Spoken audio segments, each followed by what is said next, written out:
I genuinely don't understand why Drake didn't absorb Smiley like he did with like artists like I Love McConan or whatever bro's name was, or all his other OVO artists that he signed, and just like why Smiley? Why do you keep bringing him back to the spotlight and reminding us that this nigga exists? This new track with Drake and Smiley is actually awful, bruh. Like it has the same feel that Peanuts to Elephants does, where it's like there's intentionally a lot going on with the instrumental, and it's like trying to distract you from the bad rapping that's going on in like the background. It kind of like drowns it out, if you get what I'm saying. And you would think that the beat kind of like drowning out or masking the horrible verses coming from these two is a good thing. Well, you're wrong. What happens is, because these two niggas come from Toronto and that fuck ass Toronto accent is present in their speech and their inflections, it sounds like these two niggas are moaning in your ears. Yeah, Miss Tumaza, Miss Tumaza, Miss Tumaza. And you know what? I'm not a big fan of that. I'll be honest with you. Didn't really enjoy the auditory molestation that was going on in this track. Not a good time. Now, I'm not somebody that would say like a new artist needs to stop making music, because I feel like we should give them the chance to kind of grow and develop their sound and kind of get their feet wet, especially with like a situation like this where he's kind of thrusted into like the spotlight, into like really being in the industry like that with like a Drake cosign. But that's not the case for Smiley, bro. Like he could be saying the hardest bars ever. He could be dropping the most lyrical, spiritual shit, the most catchy shit ever, and I wouldn't care. I wouldn't, because here's the thing: it's his voice. I could give a damn about what he's talking about, bro. And it's because of that fuck ass accent, bro. Like, I fucking hate Toronto, man. They got me out of character. I said the hard R. That's crazy.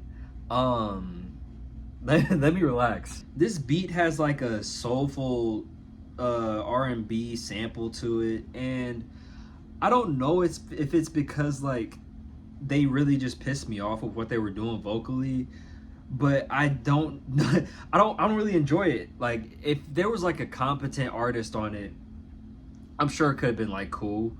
And you know, this is the thing I hate most about Drake at this point in his career. He has access to so many resources, whether that's like producers or other artists, but he chooses to do the bare minimum. And when I came to this realization, it really put me in a bad mood, because like there's so many artists out there that have so much to offer and like have so much like talent, you know? And Drake has access to all these producers and all these features, that all these artists that he can feature on, and there's probably so much in his backtrack and like in his vault that he just isn't going to release because he feels like it's not good enough. Like, how many crazy beats or crazy features does he have in his vault? And when I think about that, I get really sad. And I think that Drake is still a talented artist, but he doesn't have to try anymore. And he knows that he doesn't. That's why we've been getting pretty much the same thing over and over and over again, except it's like getting worse somehow. And like, he's shown glimpses of his talent over the years, but he's enabled by his fans because they expect nothing of him, for real. You know what I mean? Like, Drake at this point in his career is pop, and he's been a pop star for almost probably like a decade at this point. And people who listen to pop only, it's not a lot going on in that cabeza. It's just very sad to see like somebody who was one of my favorite artists at one point in time fall this far from like grace, you know? And sure, some people could have seen it coming, but whenever I was listening to Drake coming up, I liked how different he was and how open he was with like his feelings, you know what I mean? Because it was different at the time. We didn't see a lot of rappers be as emotional as he was. Like, yeah, there's a lot of artists who were introspective and dug into their traumas, you know what I mean? But Drake was singing and harmonizing and throwing out melodies and shit like that, you know what I mean? So it was really different, and at that point in time I really gravitated towards it. But it kind of hurts to see where he is at this point in time, especially with like his court case. And I don't understand it to this day. And part of his case is that UMG is trying to discredit him and make him like a social pariah on purpose in order for them to like be able to give him a cheaper deal so they don't have to pay him as much, you know what I mean? And like it just doesn't make sense for him to do this, especially at this point in time in his career.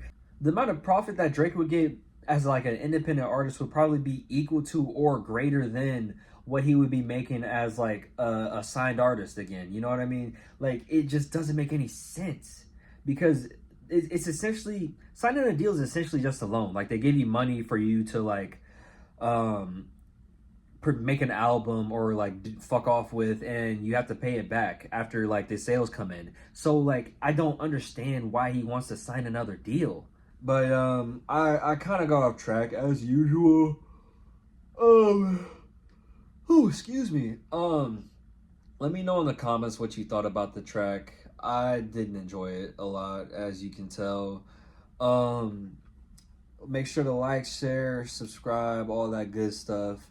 And to my subs, I love you, baby. Yeah. Yeah. Yeah. That's the end of the video.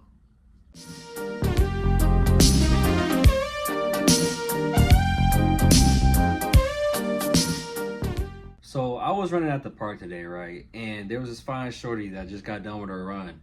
And this dude hops out his car and tries to holler at her. And in my head, I'm like, this is like the first day that it's been like 90 degrees consistently throughout like most of the day. So it's been hot for a minute. And you can feel it. You can just feel the sun and feel like the heat.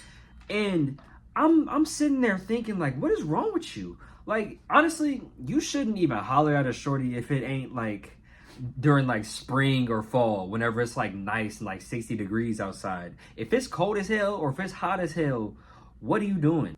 Like, you coming up to her and it's hot as fuck outside, and your breath is hot and you smell musty, and you don't have a cold beverage or a wet towel to put upon her beautiful face. What the fuck are you doing? That's a bad shot. You're not gonna make it. Who told you to take that shot? Nobody did, because nobody should be taking shots like that. It doesn't make any sense. Like, I'm gonna be honest. Women might just need to start shooting men more. You know what I mean? Because it's like, what are you doing? Why are you forcing me to sweat even more than what I sweated? She was tracking niggas down on the trail today. Like, she lapped me a few times, bruh. She was moving. So I know that she was tired as fuck. She really had every right to just shoot that nigga in the face. I'm gonna be honest with you.